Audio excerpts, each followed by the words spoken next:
Salutare prieteni! În acest clip vreau să vă prezint noul smartwatch de la Blackview, modelul X20. Acest ceas mi l-au trimis chiar producătorii pentru a-mi da cu părerea în ceea ce îl privește.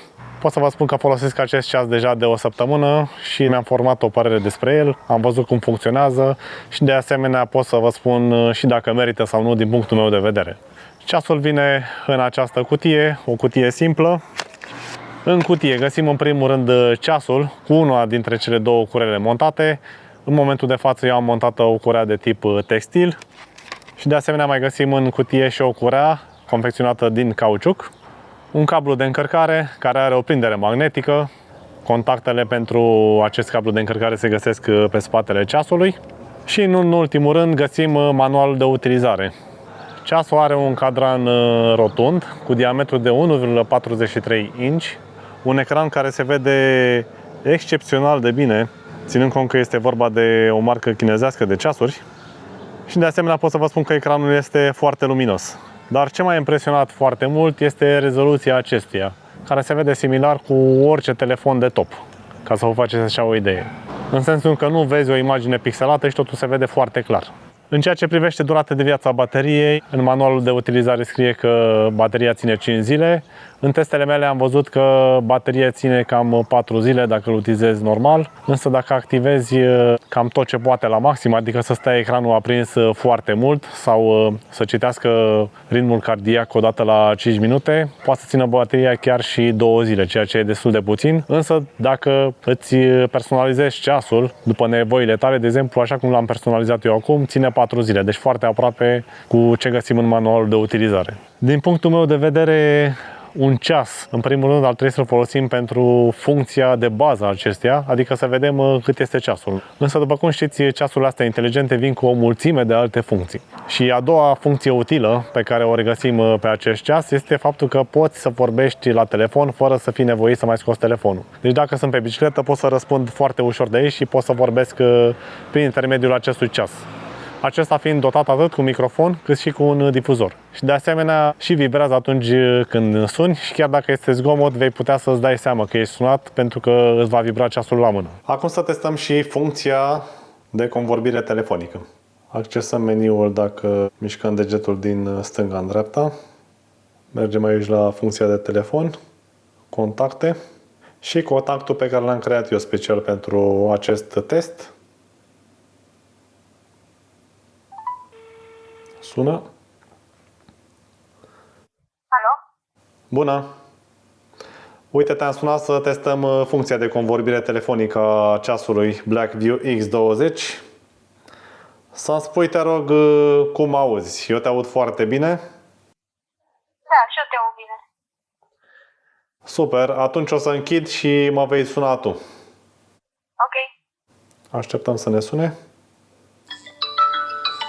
Și de aici putem să răspundem sau să rejectăm apelul. Răspundem.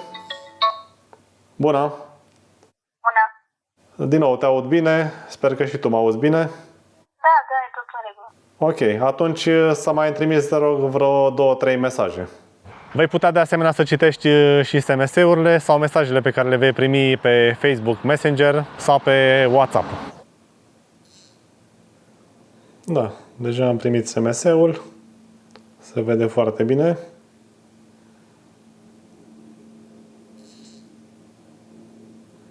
Și alte câteva mesaje. Să zicem că acum închidem ceasul și dacă vrem să revedem mesajele sau pur și simplu n-am fost atenți, mergem la mesaje, pur și simplu mișcăm degetul de jos în sus. Iar aici putem să vedem mesajele primite și putem să le citim și în detaliu, vizualizând acest ecran unde sunt afișate toate cuvintele. Alte funcții pe care le găsesc utile este faptul că poți să-ți monitorizezi ritmul cardiac și poți să-ți măsori bătăile inimii și putem să modificăm chiar și intervalul de măsurare a acestei valori. Dar de asemenea pot să și măsor atunci când doresc să știu pe moment valoarea ritmului cardiac. Ceasul poate măsura de asemenea și nivelul de stres actual, nivel de stres pe care ceasul de asemenea îl poate măsura periodic, dar și punctual atunci când dorim. Pe lângă acestea, ceasul poate măsura și nivelul de oxigen din sânge Și o funcție pe care multe persoane o consideră importantă, până și mie îmi place să fac așa ceva, poți să-ți monitorizezi somnul.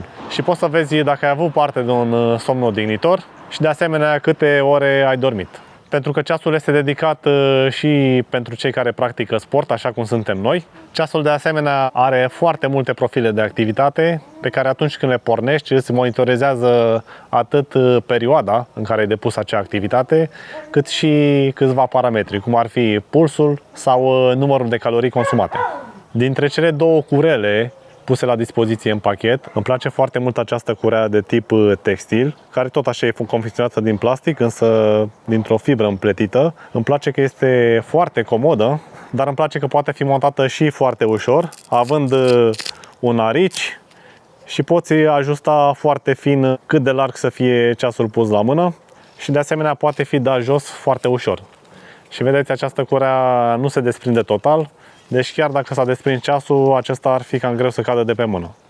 Și dacă vreau să pun ceasul la loc, pur și simplu apropii cureaua de cealaltă, o aliniez și gata. Ceasul este pus și stă foarte bine și mi se pare că este foarte comod. Pentru cei care preferă curele clasice, așa cum v-am spus mai devreme, avem în pachet și o curea din cauciuc. La fel și această curea o găsesc comodă și schimbă puțin aspectul ceasului, însă personal o prefer pe aceasta care este din material textil. Și din propria experiență am observat că în timp, după vreo 2-3 ani, curele astea de cauciuc în general cedează, se crapă și se rup. Deci am mult mai multă încredere în cureaua cealaltă din material textil. Ca orice smartwatch, ceasul vine la pachet cu o mulțime de fețe de ceas, care mai de care mai interesante.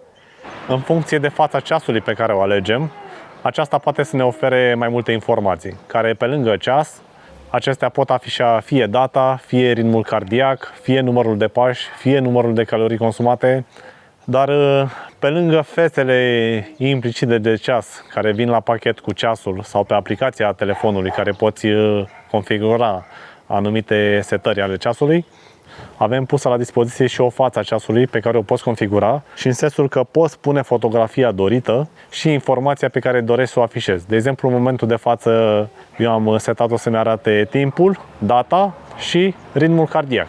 Și nu în ultimul rând fotografia mea favorită cu bicicleta. Iar acum în câmpul muncii testăm ceasul de la Blackview X20. Pot să vă spun că după 3 ore și jumătate nu-l simt deloc la mână, nu mă incomodează, ceea ce e super tare. Ecranul se vede acceptabil, chiar și în lumină puternică. Dacă îl țin plin soare, normal că niciun ecran nu face față, însă mi se pare ok. Ce pot să vă mai spun despre ceas e faptul că cu o lumină aproape mereu la maxim, l-am pus să meargă non-stop, să actualizeze și măsurarea pulsului undeva la 5 minute, care e cea mai rapidă actualizare pe care o poți face, pot spune chiar și la jumătate de oră. E că a ținut bateria fix 2 zile. Ca și concluzii generale în ceea ce privește ceasul Blackview X20, vorbind de punct de vedere calitate-preț, mi se pare un best buy, mai ales la prețul ăsta de început. Intrați pe linkul din descriere să vedeți despre ce este vorba. Și chiar și la prețul întreg, mi se pare un preț foarte competitiv, mai ales că ecranul se vede foarte bine. Ecranul tactil răspunde imediat. E foarte plăcut de purtat pentru că e foarte ușor la mână. V-am spus că are și marginile rotunjite și nu se agață de haine. Deci dacă nu aveți un astfel de ceas, chiar merită să aruncați măcar o privire să vedeți despre ce este vorba.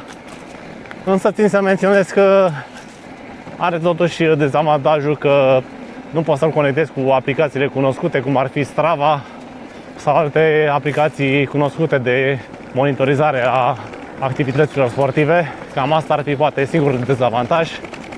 Însă eu trebuie să vă spun, pentru așa ceva folosesc Garminul, pentru registrarea turelor cu bicicleta, pentru hartă. Ceasul mi se pare totuși că e util doar să-și facă treaba lui, adică să vezi cât este ceasul și cel mult să-ți monitorizezi pulsul când și când sau chiar și somnul, să vezi cât de bine ai dormit. Cam la aceste 3 lucruri, așa pot să zic eu, că folosesc ceasul cel mai adesea. Și o mare plus că totuși poți să-l personalizezi, poți să spui ce fotografie vrei pe fundal.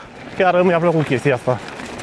Așa că, prieteni, sper că v-a plăcut această prezentare, iar noi rămânem să ne revedem în episodul următor. Salutare!